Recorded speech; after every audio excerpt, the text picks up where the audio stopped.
Hey guys, Coach Mike here with Mob of the Week.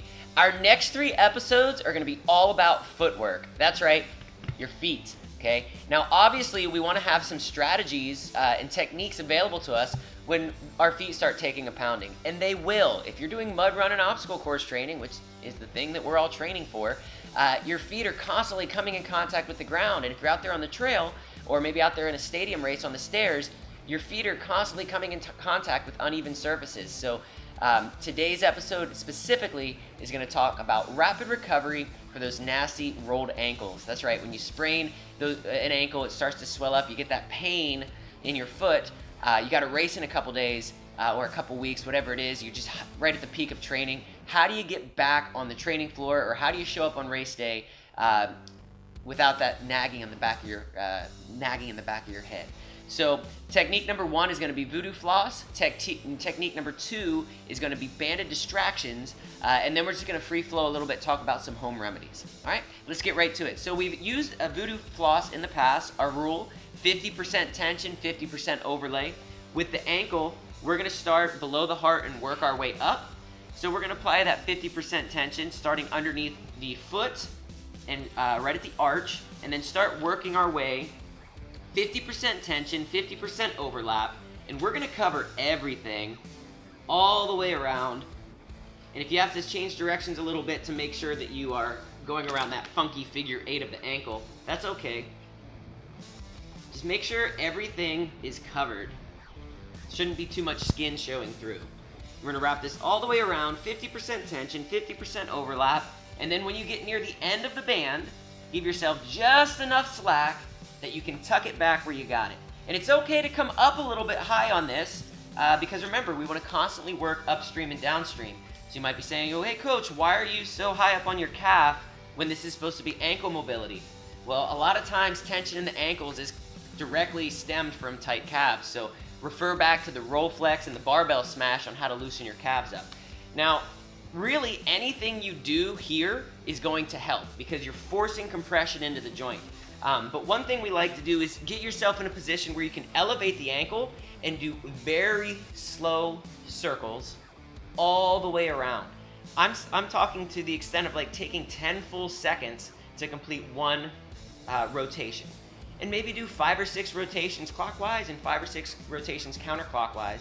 And then after you've completed all those circles, then same rules of the Voodoo Floss apply. You're going to pull it off and then start doing some work. But I like to start with Voodoo Floss because it's going to, when you rip this thing off, all that fresh oxygenated blood is going to force into the joint, and now you can start manipulating and moving it a little bit better. So let's take this off and move into banded distractions. All right, so I've just spent a few minutes with the Voodoo Floss wrapped around my foot and ankle, and I'm immediately going to go and take a smaller thickness monster band, wrap it around a post or a stall wall, and hook it around the back of my ankle, pull tension back onto it, and then take my foot through full range of motion. So here I'm doing some simple heel raises to flex the calf.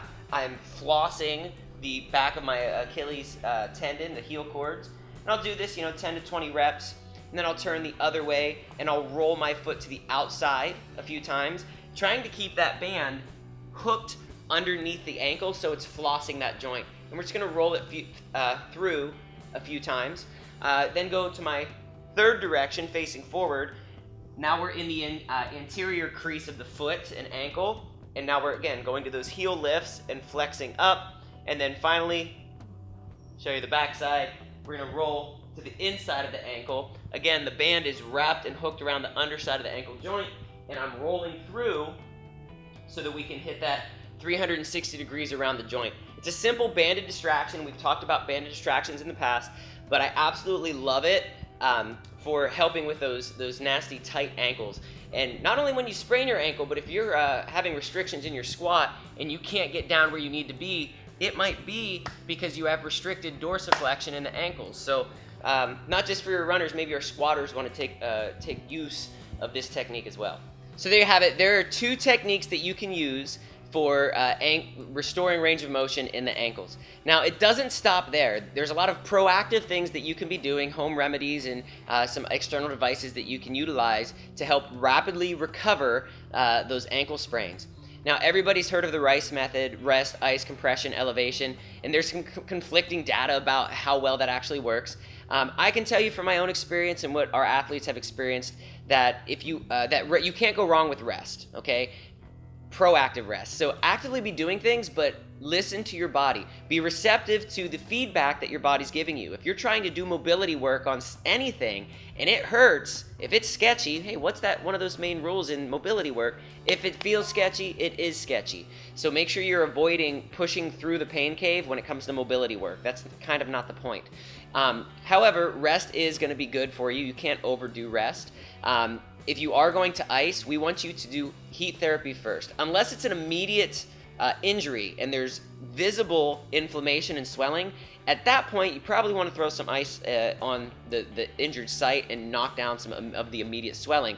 But if it's just general aches, pains, and restrictions, ice is not going to help you. Ice is going to restrict the capillaries, and you're not going to get the blood flow to that problem area. And that's exactly what you want to do with mobility, is force in blood. So with the ankles, unless it's a big purple grapefruit, ice might be good for that. I would actually go heat, ice, or cold therapy, and then back to heat again. A simple analogy would have 2 Homer buckets, your Home Depot buckets, one filled with hot Epsom salt water and the other one filled with ice water. Soak your foot for 5 to 10 minutes to get it warm and flushed, and then dump it in the cold bucket for 5 to 10 minutes, and then go back to the heat. You could do, if that makes too much of a mess for you, if you have monster quadzilla feet and they don't fit in the bucket, maybe just boil some water and then have a tub of ice water. And soak one rag or towel in the hot water and keep one rag or towel soaked in the other. Wrap it with the warm stuff for 5 to 10 minutes, go to the cold, and then come back to the heat again. So it's hot and cold immersion therapy to really flush some fresh blood into those joints. And this stuff really works great for the ankle. Anytime you are doing mobility, we don't want to stack this. Well, I'm going to do this technique and then that technique, and then I'm going to ice it, and then I'm going to put my Compex or my Mark Pro unit on it. Slow it down a little bit. Let's give your body rest after each mobility technique, or in this case, recovery technique that you're applying.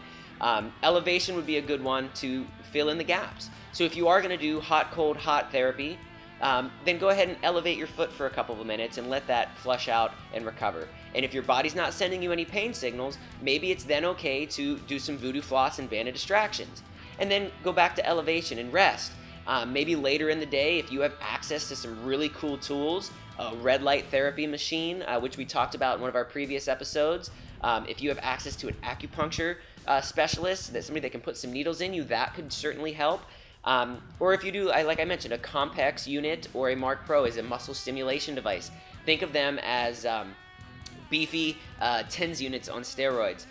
These work really great as well. I use all of these myself, and I encourage our athletes to use all of them, but don't go too gung-ho on the recovery and just stack everything back to back to back. Listen to your body. When you need to take rest, take that rest. I hope at least some of this has been helpful for you. We will return next week with another episode on foot care, where we'll talk a little bit more about your heel cords and Achilles tendonitis, and we'll introduce you to the mobility peanut. So thanks so much for joining us today. We'll see you next week. Keep training hard so you can go get dirty. Aroo!